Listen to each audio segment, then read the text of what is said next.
한민족을 사랑하는 크레이지 컨설턴트 서영진의 컨쇼 라이브 방송 시작하도록 하겠습니다. 출발! 자, 정시대학교 중앙대랑 서강대 이거 한번 해달라 그래갖고 자, 중앙대학교랑 서강대학교에 대해서 분석을 해드리도록 할게요. 자, 첫 번째 중앙대학교랑 서강대학교 같은 경우는 일단 상위권 대학교다라고 보시면 되고요. 중앙대학교가 포지션이 되게 조금 애매모호하다라고 저는 얘기를 많이 합니다. 일단은 뭐 상위권에는 스카이가 있을 거고요. 서울대, 뭐 연대고대가 군을 나눠서 있을 거고요. 그 밑으로 서강대 같은 경우는 가군에 딱 확고하게 자리를 잡고 있습니다. 보통 성균관대나 한양대 같은 경우는 가나다군, 그러니까 가나군으로 나눠져 있는데 서강대학교는 일단 서울대 아이들을 받을 생각이 없어요. 그렇기 때문에 연고대에서 떨어지는 아이들을 이제 받아먹는다라고 해서 가군에 딱 포지션 자리 잡고 있고요. 중앙대 같은 경우는 솔직히 이제 포지션을 좀 잘 형성하고 있기 때문에 생각보다 정시로 중앙대 가는 게 쉽지가 않습니다. 저는 중앙대학교 같은 경우는 정시로 갈 때는 생각보다 조금 높다라고 보시면 될 것 같습니다. 자, 그러면 지금부터 중앙대학교랑 서강대학교 하나하나 보도록 하겠습니다. 자, 중앙대학교부터 좀 보도록 할게요. 중앙대학교 이제 수능 일반인데요. 모집군은 가나다군에 있어요. 그런데 중앙대학교 같은 경우는 가군과 나군 같은 경우는 점수대가 형성이 좀 비슷하게 형성이 되는데 다군 같은 경우는 가나군보다는 솔직히 조금 높게 형성이 되고요.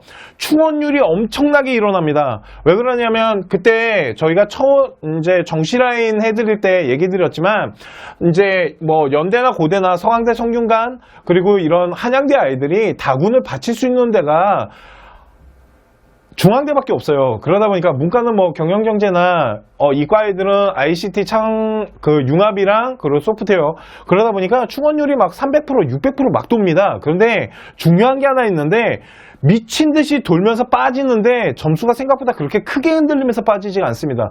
보통 6바퀴가 돌았다라는 건 점수대가 무너져야 되거든요. 그런데 전혀 무너지지 않고 정말로 그 굳건한 점수대, 그러니까 점수가 진짜 오밀조밀하게 있기 때문에 생각보다 가나군보다도 다군이 더 높게 점수대가 형성되는 부분이 있다라는 거. 그리고 이게 이제 좀 시간이 지난 거지만 저희가 2년 전에 한양대학교 1차 합격한 아이가 다군을 경영경제를 넣었는데 예비도 뜨지 않았다. 이 정도로 생각보다 점수대가 높게 형성된다라고 보시면 되고요. 두 번째, 공연 영상과 디자인이 비실기 선발을 하고 있습니다. 그러니까 보통 예체능 같은 경우는 이제 실기와 비실기로 나눠져 있어요. 중앙대학교는. 그렇기 때문에 공연 영상이나 디자인 같은 경우 비실기, 그러니까 수능만 잘 보면 갈 수 있는 라인이 있는데 생각보다 예체능이다 보니까 점수대가 조금 낮게 형성되는 거 있으니까 우리 아이가 중앙대를 가고 싶다라면 점수대를 좀 계산해 봤을 때 저기도 한번 디자인 들어가서 새로 배울 수 있나요? 자, 거기에 대해서 그냥 잠깐 말씀을 드릴게요. 제가 예전에 이제 한 학생이 있었는데 학교를 이제 너무 가고 싶어요. 그런데 그 학교는 그냥 일반적으로는 못 가서 예체능 계열로 갔어요. 체육가 아니고 이제 미술로 갔는데요. 처음에는 들어가서 죽는 줄 알았답니다. 죽는 줄 알았는데 또 아시죠? 우리 인간이 그렇게 빠른 적응력을 보여주는 거. 그래서 들어가서 또 적응 잘한 다음에 지금 대학교 4학년을 다니고 있어요. 그리고 그 친구가 그러더라고요. 이제는 모든 미술은 컴퓨터로 해요, 선생님. 이해 가시죠?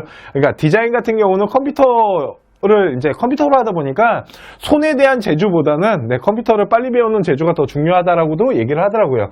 또 하나, 체육교육과 같은 경우는 서류가 20%가 들어가요. 이 서류가 들어가는데, 그러니까 체육교육 같은 경우는 실기가 안 들어가고요. 학교 서류를 보는데 그 서류가 학생부 종합전형 서류입니다. 보시면 학업 역량, 전공 적합성, 발전 가능성 이걸 봐요. 442로 해서 보는데 그러니까 학업 역량이 40, 전공 적합성이 50, 발전 가능성이 10인데 그러면 이 전공에 관련된 부분들이 우리 아이가 뭐 체육에 대한 부분도 있겠지만 교육에 관련된 부분이 있으면 좋다라고 보시면 될 것 같아요. 그리고 학업 같은 경우는 이제 내신 성적대가 좀 형성이 돼야 되는 부분이고 솔직히 발전 가능성과 인성은 거의 평가가 안 되는 것 같아요. 제가 보기엔. 그런데 이게 이제 교육과 같은 경우는 사법 라인이다 보니까 이 발전 가능성보다는 인성 쪽에 10%가 들어간다라고 분석하시면 될 것 같습니다. 그래서 인성 10%의 전공적 합성, 그러니까 우리 아이가 이 체교과를 가기 위해서 학교에서 했던 활동들이 있잖아요. 그러니까 전공적 합성 부분을 좀 많이 본다라고 생각하시면 돼요. 그러니까 이 체육교육과 같은 경우는 수능에다가 서류를 보는데 이 서류가 학생부 종합전형 뽑는 서류와 같더라라고 보시면 되고요. 만약 우리 아이가 체육교육에 이 이제 좀 관련된 어떠한 전공적 합성에 대한 걸 했다라면 네, 수능 점수를 가지고 근데 이 서류 20%가 이 수능은 솔직히 점수대가 되게 옹기종기 모여 있잖아요.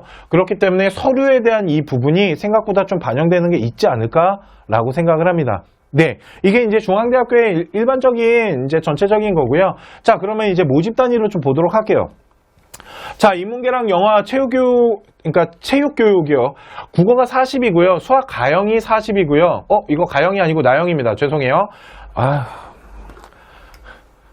누가 봐도 여기겠죠. 자, 인문 수학이 나형이 40이고요. 탐구가 20인데 442니까 영어가 빠졌네요. 영어는 중앙대학교 같은 경우는 가산점을 부여한다 라고 보셔서 영어 같은 경우는 어떻게 들어가냐면 이렇게 들어갑니다. 1등급은 100점이고요. 2등급 95, 3등급이 88인데 자, 우리 이제 첫 번째 시간에 이우선 선생님이 말했지만 요번에 영어가 생각보다 1등급 때가 2019년에 4% 정도였는데 요번에 7%가 나오고 2등급 11%는 더 많아졌어요. 그죠? 그러다 보니까 영어 3등급 아이들이 서울 안에 있는 대학을 가는 데 있어서 만일 중앙대학교처럼 이렇게 영어에 대한 반영 비율이 높게 나타나는 학교들, 그러니까 서강대학교랑 중앙대학교를 비교하자면 서강대학교는 영어에 대한 반영 비율이 좀 적다라고 말씀드렸잖아요. 그래서 영어 절대평가 반영하는 거 저희가 방송 찍어서 알려드렸지만 서울대 라인이 있고 연세대 라인이 있다라고 말씀드렸을 때 중앙대학교는 연세대 라인으로서 생각보다 등급 간의 갭이 좀 생겨요. 그렇다면 중앙대학교를 지원하는 아이들은 영어 1등급대 아이들이 있을 겁니다. 그죠? 그러다 보니까 영어 2등급 아이들 같은 경우는 점수를 좀 많이 깎아먹고 들어가는 거예요. 아까 봤던 광운대학교 같은 경우는 2등급대 아이들이 들어오는 학교다 보니까 솔직히 우리 아이가 2등급만 나와도 그렇게 크게 밀리진 않겠지만 중앙대 같은 경우는 1등급 아이들이 어느 정도 포지션을 잡고 들어올 거기 때문에 2등급 학생은 그만큼 나머지 과목들에 대한 점수대가 좀 형성돼야 된다 라고 보시면 될 것 같고요. 3등급은 솔직히 중앙대학교를 지원하시기가 쉽지 않다. 이거는 중앙대뿐만 아니라 경희대는 더 뚜렷하게 3등급이 중앙대학교를 지원하면 되게 많이 불리하다. 이건 지우면 안 되는구나. 자, 여기 40%예요. 두 번째, 자연계 같은 경우는 수 가형이 40이고요. 과탐이 35%예요. 그러니까 수학이랑 과탐에 대한 비중이 엄청나게 높다. 그러니까 문과 같은 경우는 국어에 대한 비중이 높고요. 이과 같은 경우는 수학과 과탐에 대한 비중이 높다라고 보시면 되는데요. 보세요. 이게 이제 영어가 절대평가되면서 또 뭐 융합형 인재로 뭐 4차 산업혁명을 준비하고 이러다 보니까 문과, 이과가 통합되면서 결국은 대학교가 지금 가져가고자 하는 흐름이 어떤 흐름이냐면 수학에 대한 비중을 되게 많이 높이고 있다라고 보시면 되고요. 두 번째, 수학에 대한 반영 비율이 이렇게 높다라는 건 이번에 수 나형을 잘 본 아이가 날개를 달게 돼요. 그거는 이제 저희가 다음 시간에 알려드릴 건데 수 나형 같은 경우 요번에 표점이 149점까지 올라갔거든요. 근데 중앙대학교는 표점으로 뽑는 대학교다 보니까 수 나형을 잘 본 아이는 날개를 달 수 있을 정도의 반영 비율이다 라고 보시면 될 것 같아요. 그러니까 수학 나형 잘 본 아이는 중앙대학교 인문 쪽으로 지원하는 것도 하나의 방법이 될 수 있다 라고 보시면 되고요. 사진이랑 디자인 같은 경우는 4둘 4다 라고 보시면 됩니다. 이해가시죠? 그리고 영어는 모든 학과가 가산점을 부여한다라고 보시면 되고요. 또 하나, 제가 어릴 때 꿈이 원래 미술하는 게 꿈이었습니다.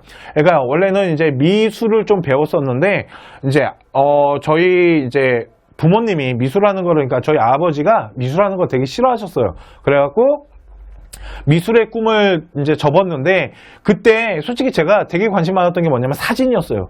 그러니까 사진으로 진짜 1타 학교가 어딥니까? 라고 하면 중앙대학교. 그리고 전문대 중에서는 신구전문대라고 있었어요. 신구대학교인데 거기가 사진학과가 되게 유명해서 중앙대학교 사진학과 가고 싶다라는 생각을 가졌던 기억이 문득 나네요. 자, 한국사는 4등급까지는 감점이 없고요. 그러니까 4등급만 나오면 된다라고 보시면 되고요. 영어에 대한 부분들은 연세대 라인으로서 영어에 대한 이 가산점의 부여가 크게 반영되기 때문에 1등급이 일단 가장 유리하겠죠, 당연히. 그런데 2등급 때부터 2등급도 솔직히 조금 깎이는 게 크다라고 보이고요. 3등급은 중앙대학교를 지원하는데 어려움이 많을 거다라고 보여지네요. 자, 그러다 보니까 중앙대학교 같은 경우는 문과 같은 경우는 수학에 대한 비중이 생각보다 높다. 그리고 이과 같은 경우도 수학과 과탐을 잘 보면 유리할 거고요. 그리고 영어는 3등급은 솔직히 좀 지원을 안 했으면 좋겠다라는 게 일단 중앙대학교가 보여주고 있는 반영 비율이네요.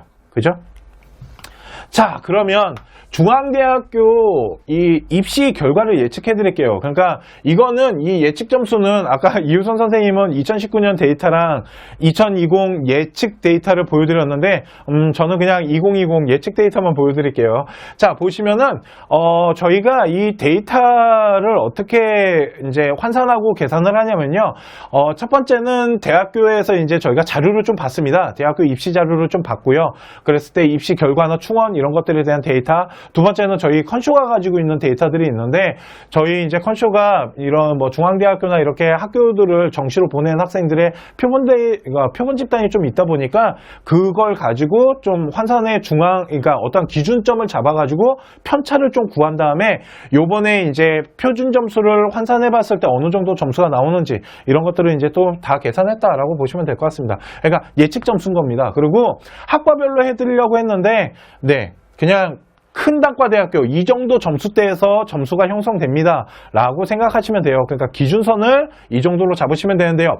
인문대학 같은 경우는 672점에서 685점인데 요 사이가 조금 이제 벌어지는 이유는 학과마다의 점수차가 좀 나기 때문에 그런 겁니다. 의과는 690점이고요. 예술대학교 공연이나 영화 같은 경우는 670에서 665점. 그러니까 아까 말씀드렸지만 이 예능대가 생각보다 조금 점수대는 좀 낮게 형성되고요. 자, 또 하나 보셔야 되는 게 뭐냐면 사회과학대학교인데 중앙대학교 사회과학대학교는 전체적인 학과가 전체적으로 점수대가 거의 다 비슷하게 형성되고요. 거의 670점대는 다 요번에 넘어야 된다라고 보시면 될 것 같습니다. 그러면 이 점수는 뭔가요? 대학교 환산 점수입니다. 중앙대학교 이제 우리 아이 표점과 이제 나중에 100분이 변환 점수 나오면 그걸 갖고 환산 점수로 했을 때 이 점수대가 형성된다. 산업관 같은 경우 자연계다 보니까 660점대고요. 사범대학교는 680점에서 685점에서 680점대는 형성이 돼야지 지원이 가능하다라고 보시면 됩니다. 자연과학대학교 같은 경우는 660에서 663에서 660인데 딱 보시면은 중앙대학교에 그냥 큰 기준선을 잡으실 때요. 우리 아이가 그러니까 문과를 집어넣으면 670점대가 나와야 되는 거고요. 이과를 지원하실 땐 665점대는 형성돼야 된다라고 보시면 됩니다. 대신 다군 볼게요. 다군은 아까 말씀드렸지만 경영경제 같은 경우는 690점대입니다. 엄청 높아요. 그러니까 짱이야 짱. 그냥 너 짱 먹어라. 자, 그리고 창의 ICT도 675점. 그러니까 가나군에 있는 이 자연과학대보다 보통 10점이 높은데 환산 10점은 엄청나게 높은 겁니다. 이해가시죠? 그렇기 때문에 다군은 왜 그러냐면 연대고대 서성한 아이들이 다 바치고 들어온 곳이기 때문에 다군을 안정권이다라고 잡을 수 있는 아이는 정말 그렇게 많지 않을 수 있어요. 중앙대학교를 지원하는 기준이라면. 왜 그러냐면 지금 이제 상위권 아이들 저희 이제 컨설팅을 신청이 들어오면 성적표들이 들어오잖아요. 성적표들을 저희가 분석했을 때 이제 저희가 물어봐요. 가고 싶은 대학교가 어느 정도입니까? 라고 했을 때 상위권 아이들은 다군이 다 중앙대예요. 정말 그냥 뭐 볼 것도 없어요. 다 중앙대 깔고 옵니다. 그렇기 때문에 중앙대가 높을 수밖에 없다라고 보시는데, 자, 그렇다면 만일 이과예요. 문과 말고요. 이과라고 칠게요. 이과 아이가 다군에 여기에서 중앙대학교에서 조금만 욕심을 낮추면 홍대 건대까지 내려가긴 해야 되는데, 그러면요 되게 안정권이 될 수 있다는 겁니다. 하여튼 그래요.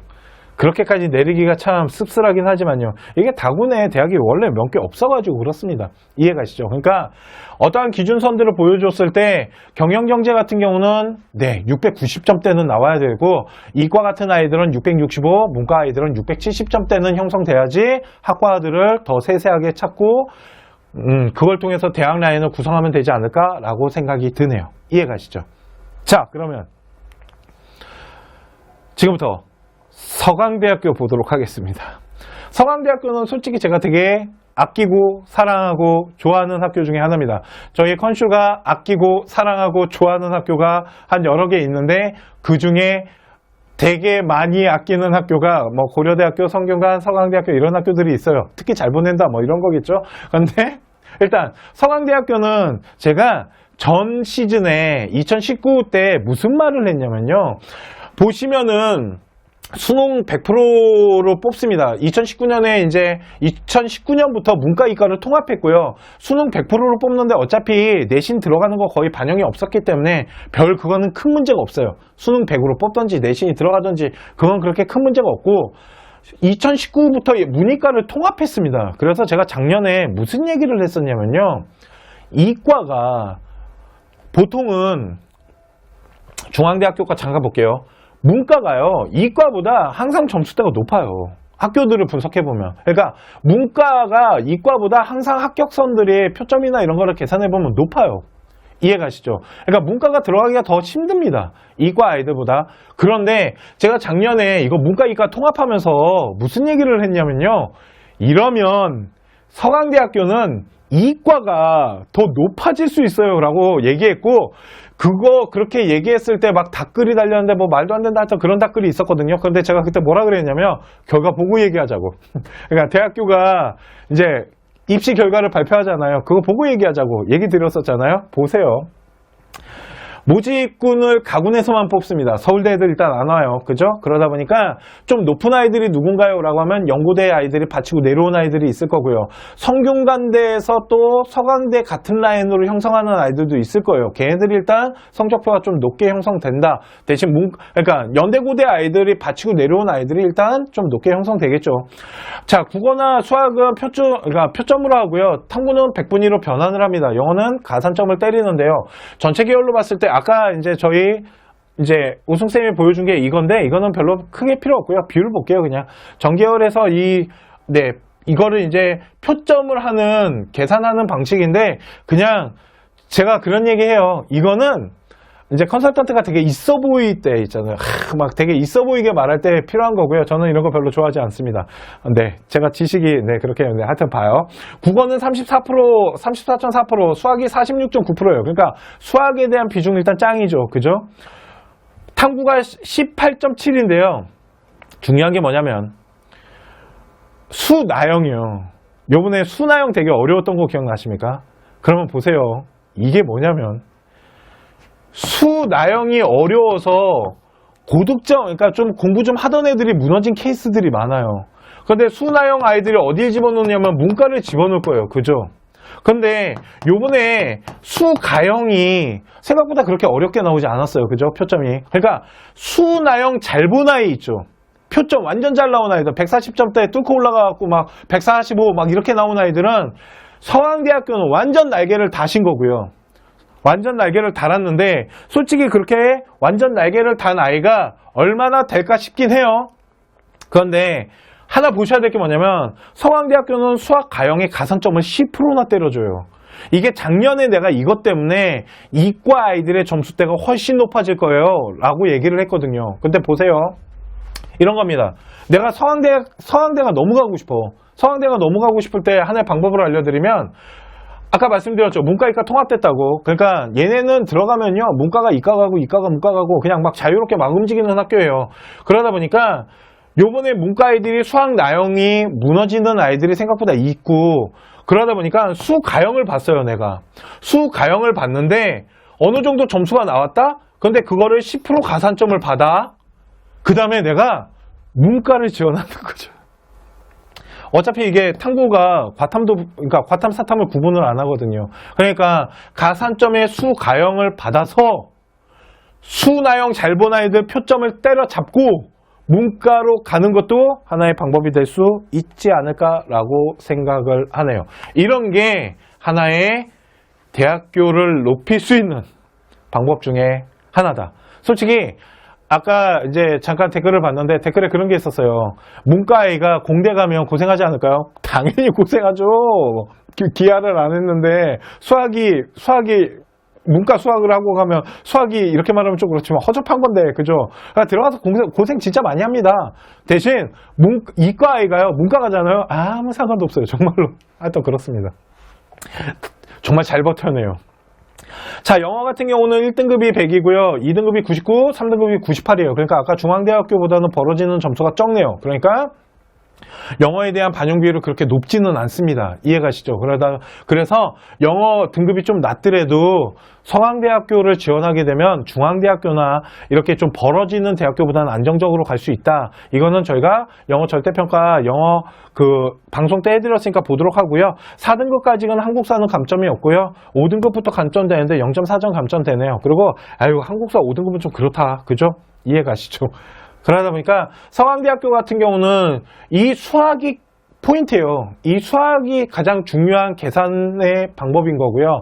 국어도 당연히 잘 나오면 좋겠지만 수학이 서강대학교를 어떻게 이제 지원하는 데 있어서 얼마나 합격 확률을 높일 수 있는지에 대한 키를 갖고 있다라고 보시면 되고요. 영어에 대한 비중이 좀 낮다라고 보시면 될 것 같습니다. 이해가시죠? 자, 그러면 서강대학교 입시 결과를 좀 예측해서 보도록 할게요. 자, 국제인문학부 같은 경우는 환산 예측이 541점이고요. 사회과학부가 544점, 경제학부가 540점, 경영이 542점. 자, 보세요. 한 540점대가 형성이 돼야지 서강대학교를 지원을 합니다. 이거 환산 점수예요. 그런데 작년에 제가 그런 얘기 했잖아요. 공학부나 자연과학부가 절대 문과한테 밀리지 않을 거고 어떻게 보면 합격 평균 등급대가 더 높이 형성되는 점수대가 형성될 거예요. 라고 말한 이유가 저놈의 가산점 때려서 얘네들이 이거 먹고 들어가는 거예요. 그러니까 이과가 문과랑 점수대가 이렇게 비슷하게 형성될 수가 없어요. 원래 문과가 훨씬 잘 형성이 돼야 되는 게 맞는 거거든요. 그런데 한 540점대로 학과들의 차이 없이 점수대가 형성이 되고 있다라고 보시면 됩니다. 그러니까 우리 아이 환산 점수를 돌렸을 때 이 정도 환산이 나타나야 된다라고 보시면 되고요. 또 하나 충원율 좀 보여드릴게요. 이 충원율을 보여드리는 이유가 보시면은 어떤 학과는 국제인문학부에서 78% 나왔고요. 어떤 학과는 113%가 나왔어요. 그런데 이 차이가 뭐냐면요. 학과의 인기도예요. 화학과는요. 인기가 많다 보니까 안 빠져요. 그런데 자연과학부 중에 136%가 돌았는데 이게 화공생이었나 하여튼 빠져요. 그러니까 인기학과 같은 경우는 잘 안 빠지는데 비인기과는 생각보다 되게 많이 돌아요. 이해가시죠? 공학부 같은 경우도 156%가 도는 게 있고 70%가 도는 게 있는데 요 충원율은요 학과마다 정리해서 저희가 컨쇼 홈페이지 입시 자료에다가 올려놓도록 할게요.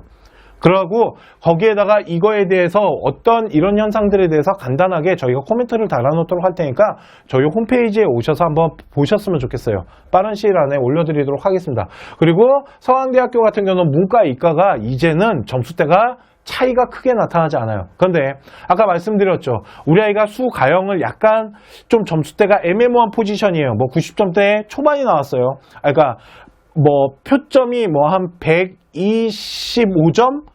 6점 이렇게 나왔을 때 가산점 10점 받고 점수 약간 올려서 문과 지원하는 것도 방법이다라고 말씀을 드린 겁니다. 이해가시죠? 이게 서강대학교예요. 그래서 서강대학교는 문과, 이과에 대한 개념이 다 없어지고요. 이제는 서강대학교는 그냥 서강대라는 학교를 보고 가는 학교다라고 보시면 될 것 같습니다. 이해가십니까? 자, 여기까지가 제가 준비한 중앙대학교랑 서강대학교에 대한 정시 분석이고요. 다음 시간에 저는 고려대학교랑 연세대학교를 해드릴 겁니다. 고려대학교랑 연세대학교를 이제 비교해서 이제 어떤 학생이 두 학교 중에 어디를 지원했을 때 훨씬 좀 더 유리할 수 있는지, 그리고 이제 어느 정도 점수대의 학생이 합격선을 할 수 있는지에 대한 예측 점수도 준비해서 다음 주 화요일 날 연대랑 고대를 제가 이제 알려드리도록 하고요. 잠깐만 기다려 주시면 오늘 1대1 상담 해 드리도록 하겠습니다. 잠시만 기다려 주십시오.